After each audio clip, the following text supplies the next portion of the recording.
So NSF has funded AI infrastructure in the United States. And I know most people are thinking, well, what does that exactly mean? NSF, who is NSF? It's the National Science Foundation, okay? And they have just put out a proposal for $224 million to go to ensure that AI infrastructure, AI readiness, that every American in the United States, every worker, every citizen is AI ready. And so I, like Paul Revere, the British is coming, is letting AI consultants know that AI funding is coming and you are not positioned because many of you are still on the internet trying to sell a freaking course. And I don't know about you, but I would rather have a $97,000 contract versus a $97 course. So I want to just explain to you what you need to do if you are an AI consultant. So I want to talk to you about two people. The first is the AI consultant who has been grinding for clients, piecing together projects, wondering, is there more to this AI making money than these $97 courses that they've been putting together? And then the second is the person that's sitting in the workforce development office or the community college or that rural nonprofit. They're doing real work with real people every single day. And they just heard maybe in a staff meeting that we have to make everybody AI ready. Right?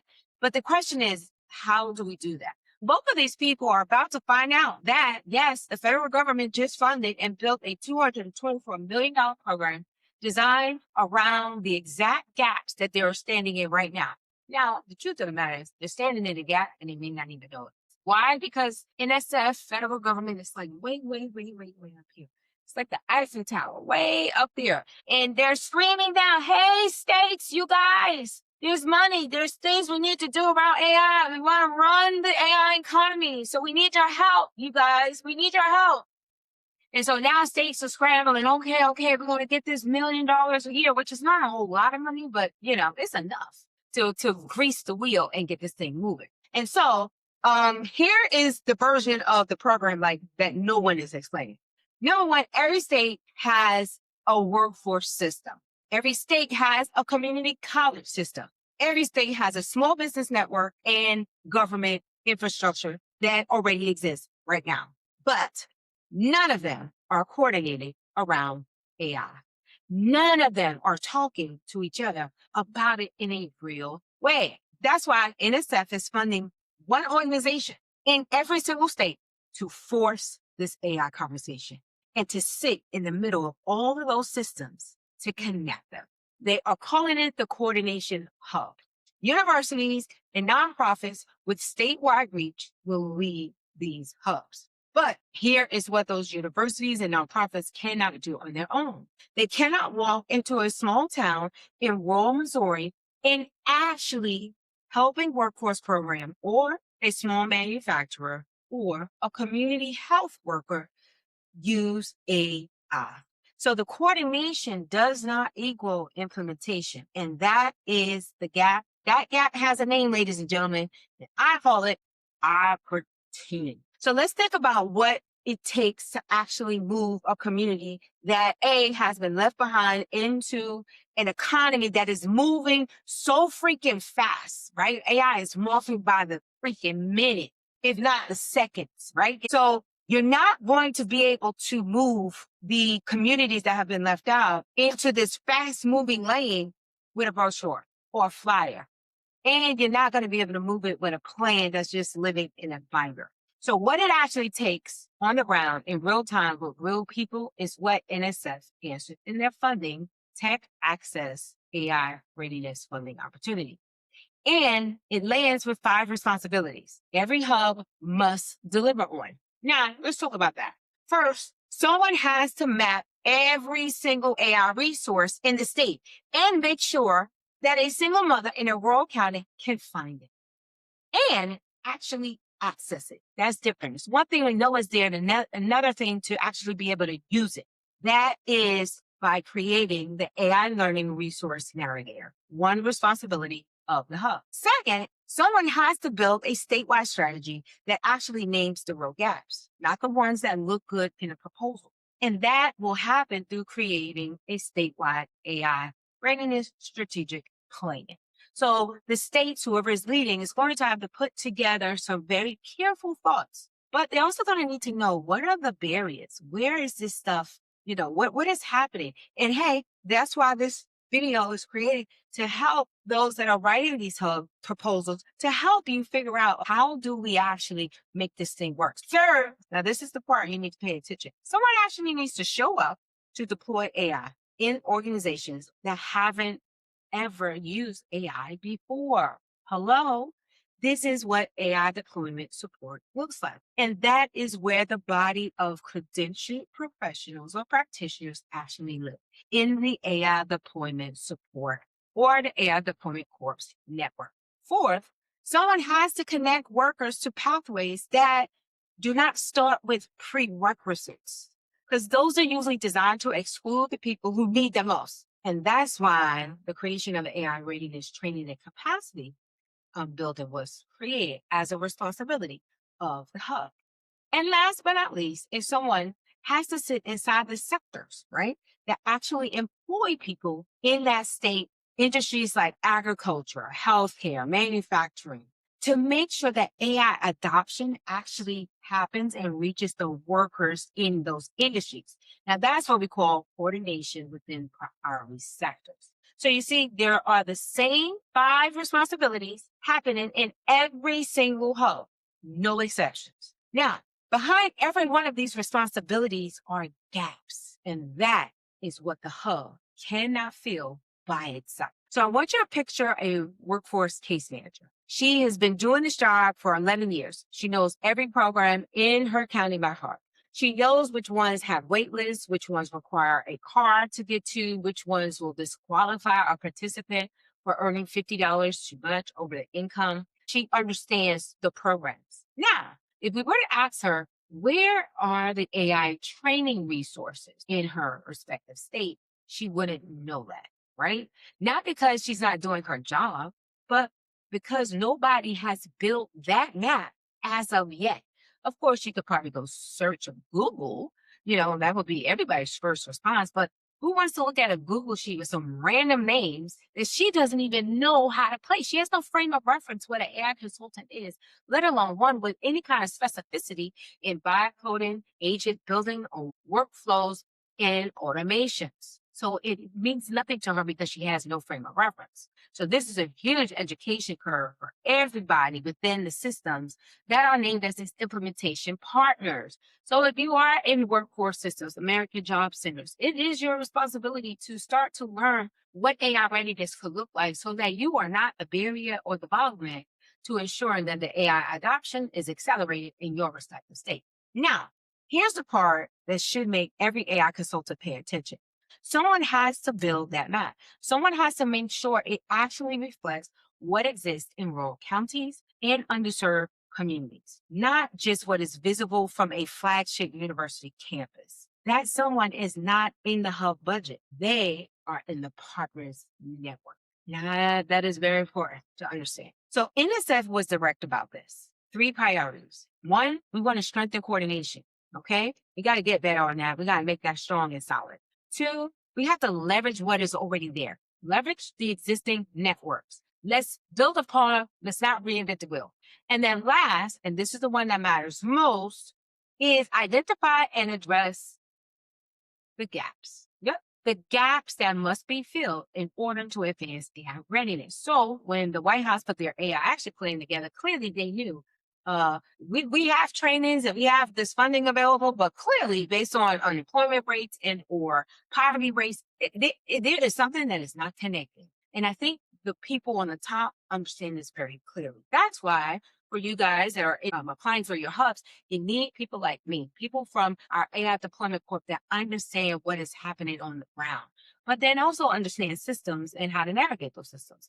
Those will be your best consultants when putting your entire strategic plan and hub together. The solicitation uses a specific phrase. They call it the AI deployment corp. And in plain English, this is just a roster of credentialed practitioners aligned with a nationally coordinated deployment network. I need every AI consultant watching this to stop and sit with this for a minute. Just sit for a second. If you know that building courses is fun, but it is not paying you anything, and if you want to just kind of level up the game, and particularly right now in this season, own your lane in getting paid to teach AI to other people, listen very carefully. The federal government wrote a $224 million program that has a named role for credentials AI practitioners, just as yourself, inside every single state. There is a specific function and name that they actually name them. And right now, in most states, that roster does not exist. There's no roster for your state right now, right? And so the universities who are writing these hard proposals are asking themselves right now, where is our credential operator network? Where are the AI consultants? Whoever's out there on the internet, whoever's out there talking about this kind of stuff, will be the one coming to their feed as they do these searches. So the nonprofits building their partner list are looking for people who can speak the language of workforce systems and deploying AI. Big, big, big problem. Big, big, big gap. Big, big, big opportunity. So the AI consultants who are credentialed, who understand how workforce contracts work, and who can walk into a rural county and actually implement, those are the people who will get named in the proposals. The ones who are not credentialed and are not positioned will watch this happen, unfortunately, from the sidelines. So there's a version of AI readiness that does look like a $4,000 coding boot camps. I'm sure some of you may have already paid for it. And in a major city with the prerequisite list, if we're going program, right? And some of you guys already know there are many consultants that will take your money and don't care what your knowledge base is or your foundation of learning AI. And note to self, if you are AI curious and wanting to learn AI, please do not spend your money on a $10,000, $5,000 AI consulting course. Like, start low and then build yourself up. There are more affordable AI consultant certifications out there that can help you warm up into the idea. Don't just jump into the deep. If you're not used to swimming in the deep, don't do it. You're going to waste your money and you're going to feel like this is not working.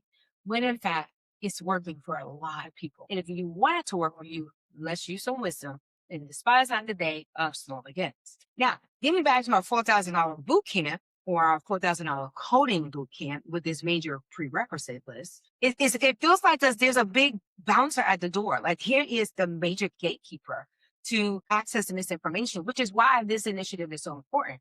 Because right now, the game of AI is pay to play. If you can't pay, then you can't play. And shout out to Quita LaShawn from AI Cash School, because she made sure AI was available to everybody. She has the best $5 community that you will ever see on the market. And so, even though while most communities will say free, free, free, free, nothing is free, ladies and gentlemen. What will be free is the information that you could probably find online, on YouTube and Google and AI. But you're going to have to pay for that. So if you are the person that don't want to invest in themselves, this opportunity, you're going to miss it. It's not for you. So be willing, start scraping the money aside, your investment fund, because this is going to require you to invest. Now, that doesn't mean you need tens of thousands of dollars to invest in yourself. And luckily, because AI Cash Flow is here, you don't. $5 will get you in a place where you can at least learn what is available for me and any up as you go to the next level. Now, is everything in the community $5? Absolutely not. But again, you level up based on where you want to go.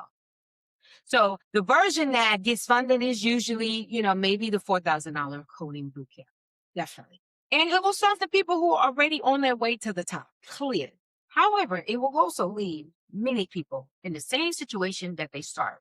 Communities will get left behind. That could potentially happen. But because I am on the new sheriff in town, it will not happen on my watch. So the hub model that the NSF is funding, TechAccess, AI Ready America, it is going to close the gap that connects the existing programs, right?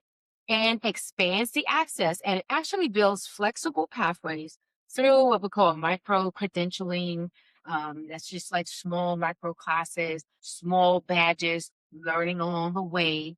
And competency-based assessments. Let's really figure out, did you learn anything in this course in a module? How do you know? Because you either took some type of assessment to show that you had some kind of measurable skill gain, some kind of measurable knowledge gain in this particular course. But the pathway is only as good as the person who is developing it. And that is probably so critical because most of the time these programs are created by people, unfortunately, who has never been in the shoes of the people that the program was designed to serve. Big, big problem. And even if you understood it years ago, what are the barriers today? And are we appropriately or adequately matching our solution with the problems that exist today? So the question no solicitation can answer is whether anyone in the room writing these hub proposals and or behind these workforce development policies, program directors, have they ever sat across a table from someone who actually leads the program? Have they ever spoke to the person who actually needs the service, the training?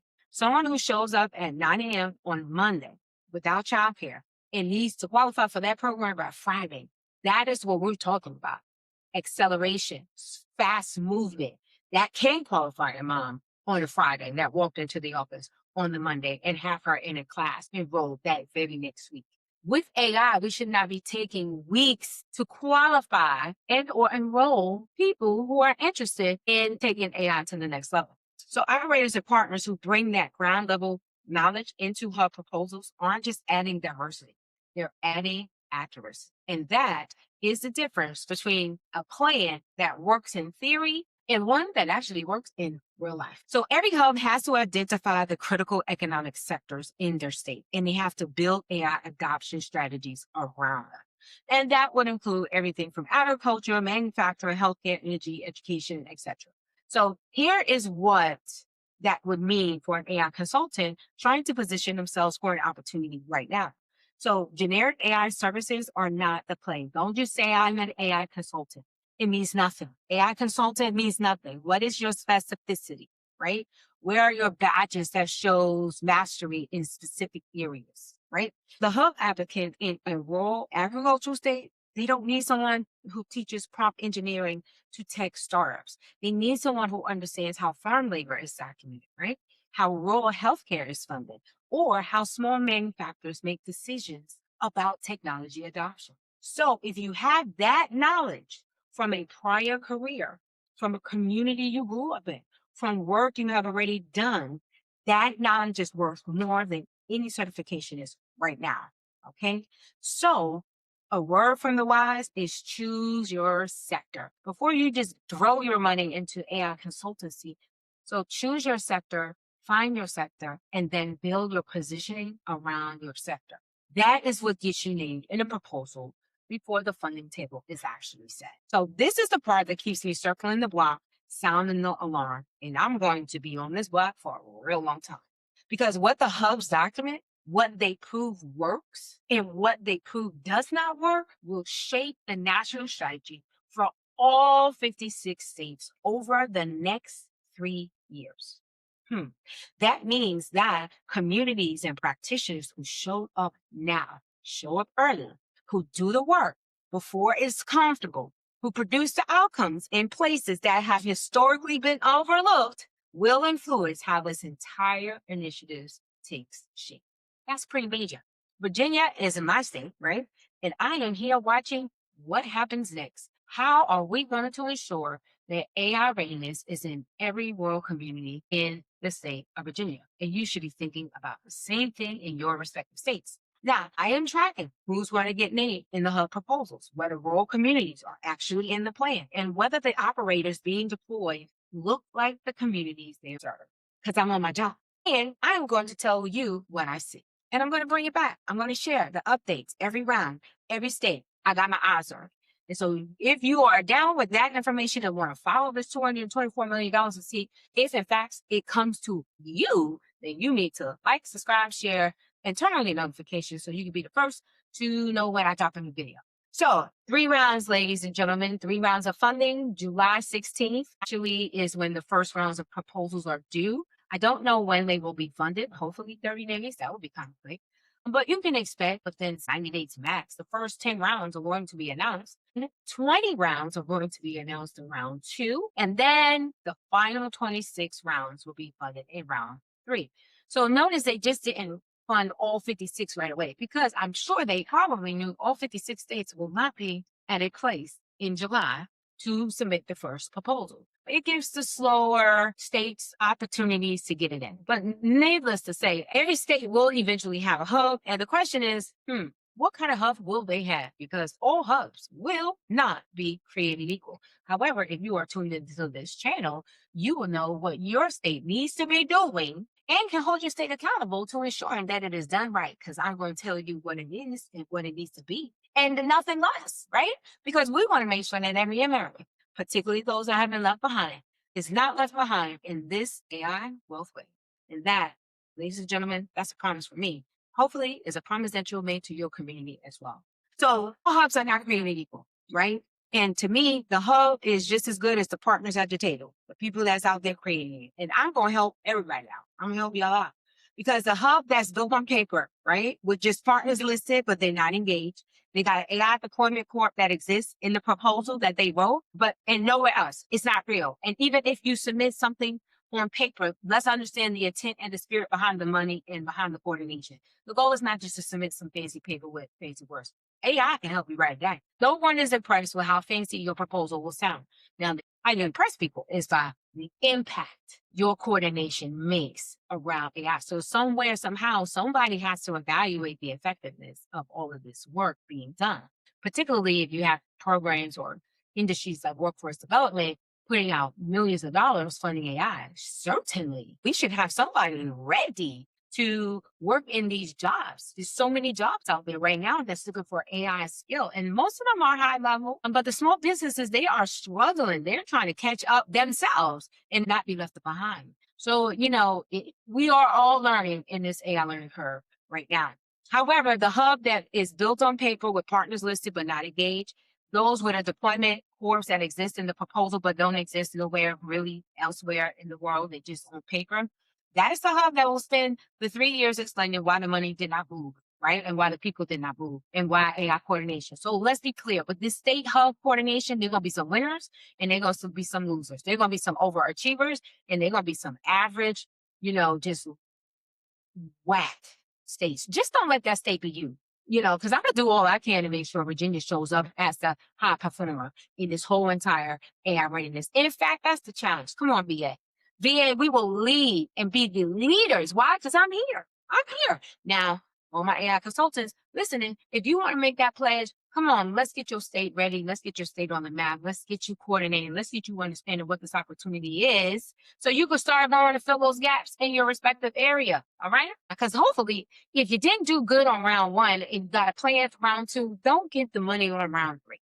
Give the money to the highest performing states that are actually performing. Now, I say that today, but I might not really mean that, because then it's just going to be, we just can't afford anybody to be left behind. So we're going to have to find a way to make the low performing states perform. Okay. And I think that's why the national lead is there to say, hey, states that's not performing, low performing states, how about y'all do what Virginia's doing over here? Now, I'm going to call those states that are not as though they were. I am speaking faith for the state of Virginia right now, because I am rooting for the state of Virginia to be a high-performing state hub, coordinated hub in this AI TechAccess Ready America. Because the hub built with practitioners who know the ground, the partners who have actual relationships and role in underserved communities, and who has that operator network that was credentialed and ready before the proposal was ever submitted. That is the hub that will produce the outcomes, guaranteed. And that is the hub that will reshape what AI readiness looks like for this entire country. So come on, states, let's get it.